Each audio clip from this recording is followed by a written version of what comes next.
रज रस मान सरोवर भक्ति शतक यह मोर राधे राधे। उसके बाद उसने माया शक्ति की ओर देखा। वीक्षितमस्य पंचभूतानि स्मितमेह तस्य चराचरम। तो जब भगवान ने माया की ओर देखा, उसमें हलचल शुरू हो गई और वो माया से प्रकृति से महान, महान से अहंकार, अहंकार से तन्मात्रा, तन्मात्रा से पंच महाभूत, ये सब बन गया। फिर भगवान मुस्कुराए तो ये सब जीव इत्यादि उत्पन्न हो गए। तो ये सब कुछ भगवान ने सोच के समझ के बनाया। कोई निराकार लाइट तो ऐसा कर नहीं सकता। तो कृपालु जी महाराज उसी वेद मंत्रों का उपयोग करते सिद्ध करने के लिए कि भगवान साकार होता है। तो अब जो साकार होता है उसके उपासक को भक्त कहते हैं, और जो निराकार रूप है उसके उपासक को ज्ञानी कहते हैं।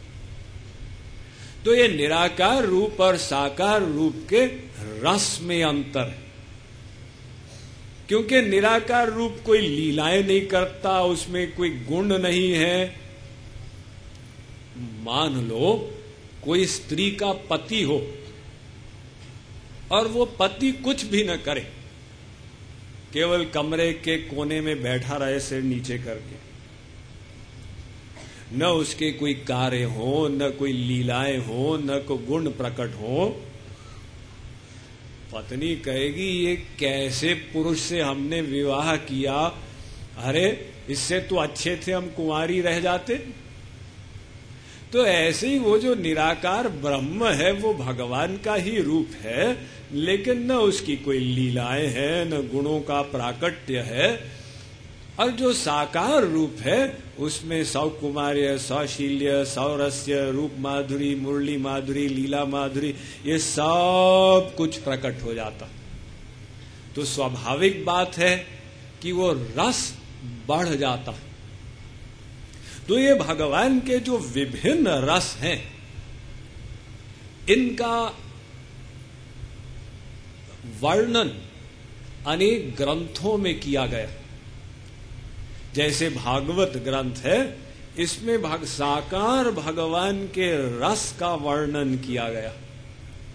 और वो रस ऐसा है कि बड़े बड़े ऋषि मुनि जो ज्ञान मार्ग की समाधि में पहुंच गए थे, वो भी जब उसका आस्वादन किए तो बरबस साकार भगवान की भक्ति में वो खिंचे चले आए। वो रस ऐसा है कि बताया जाता है कि जहां भगवान राम की कथा सुनाई जाती, स्वयं 11वें रुद्र हनुमान जी उस रस के लोलुप वहां जाकर बैठ के पूरी रामलीला को सुनते हैं। इसलिए रामायण के अंत में आप लोग सुने होंगे, पंडित जी बोलते हैं, कथा विसर्जन होत है, सुनहु वीर हनुमान, श्री राम लक्ष्मण जानकी, करहु सदा कल्याण। हे हनुमान जी, वो कथा से पहले एक आसन बनाया जाता कि हनुमान जी यहां आकर बैठे। तो पूरी कथा में हनुमान जी उस आसन पे बैठ के सुनते हैं, और कथा के विसर्जन में बोलते हैं, हनुमान जी अब कथा पूरी हो गई, अब आप पधारिए। तो ऐसे ही मुंबई के एक बहुत पुराना प्रसिद्ध मंदिर है माधो बाग में। तो वहां की एक फैक्ट की ऐसी आख्यान है कि पंडित जी कथा कर रहे थे और उनने ऐसा बोला कि हनुमान जी अब पधारिए। तो एक एडवोकेट थे तार्कशील, वो खड़े हो गए। उन्होंने कहा आप ये जो आसन लगाते हो हनुमान जी के लिए और फिर उनको आने को बोलते हो, फिर जाने को बोलते हो, हनुमान जी क्या वास्तव में यहां बैठते हैं? तो उन्होंने कहा अगर ऐसा है तो आप सिद्ध करो कि हनुमान जी यहां बैठे हुए। तो पंडित जी ने कहा ठीक, कल सिद्ध करेंगे। तो रात भर हनुमान जी से प्रार्थना करते रहे कि ये आस्तिक समाज के श्रद्धा की बात है। जो लोग आपको बिठाकर कथा करते हैं, आपको कल इस बात को सिद्ध करना ही होगा। तो हनुमान जी, अब अगले दिन वो आसन फिर से हनुमान जी का लगाया गया और पंडित जी ने फिर प्रार्थना की, हनुमान जी आकर बैठिए। वो एडवोकेट भी श्रोताओं के बीच में आ गए। तो अब पंडित जी ने कहा कि हनुमान जी विराजमान है, आप प्रमाण चाहते हैं एडवोकेट साहब, आप इस आसन को उठा दीजिए।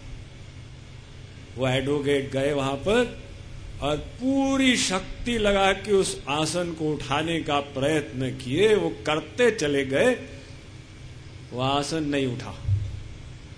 तो एडवोकेट मान गए भी यहां पर कोई पर्सनालिटी जरूर बैठी हुई।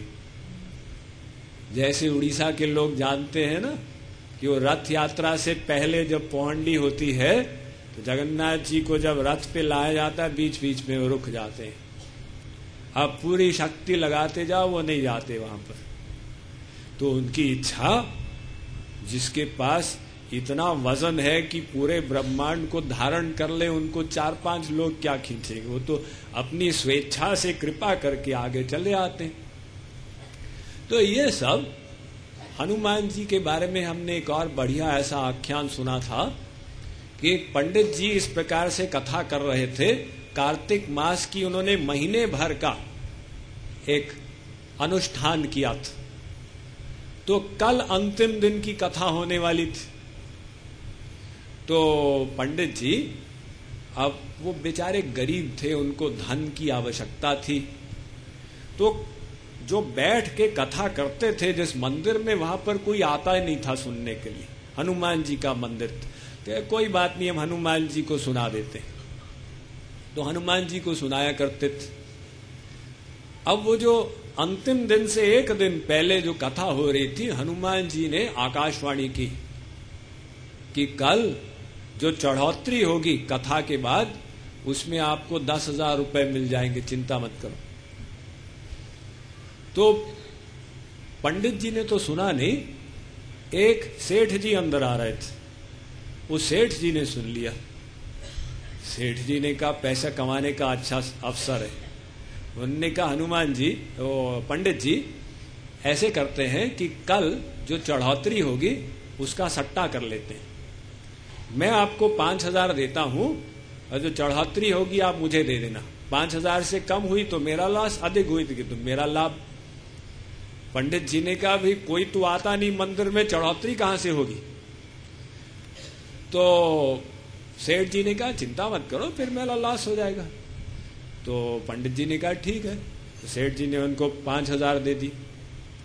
अब अगले दिन वो पंडित जी आए, उन्होंने पूरी कथा सुना दी और कोई श्रोता उस दिन भी नहीं आया मंदिर में। तो कथा के अंत में वो तो हनुमान जी को कथा सुना के चले गए। अब वो जो सेठ जी थे वो नाराज हो गए। वो हनुमान जी से झगड़ा करने लगे कि आपने तो आकाशवाणी की थी कि 10,000 की चढ़ौतरी होगी और यहां तो 1 रुपए की भी नहीं हुई, मेरा 5,000 का घाटा हो गया। तो उन्होंने हनुमान जी की मूर्ति को एक लात मारी। अब हनुमान जी ने उनकी टांग को पकड़ लिया, उनका पैर चिपक गया मूर्ति से। उन्होंने कहा छोड़ो मुझे। अरे ये तो डबल दुष्टता, एक तो मेरे 5,000 का घाटा करा दिया, अब मेरे पैर को नहीं छोड़ते हो। कल झूठ क्यों बोला था। हनुमान जी ने आकाशवाणी की। उन्होंने कहा मैं झूठ नहीं बोलता हूं, मैंने पंडित जी को वादा किया था कि 10,000 मिलेंगे, 5,000 तुम दे चुके हो, 5,000 और दो तो पैर छोड़ देता हूं।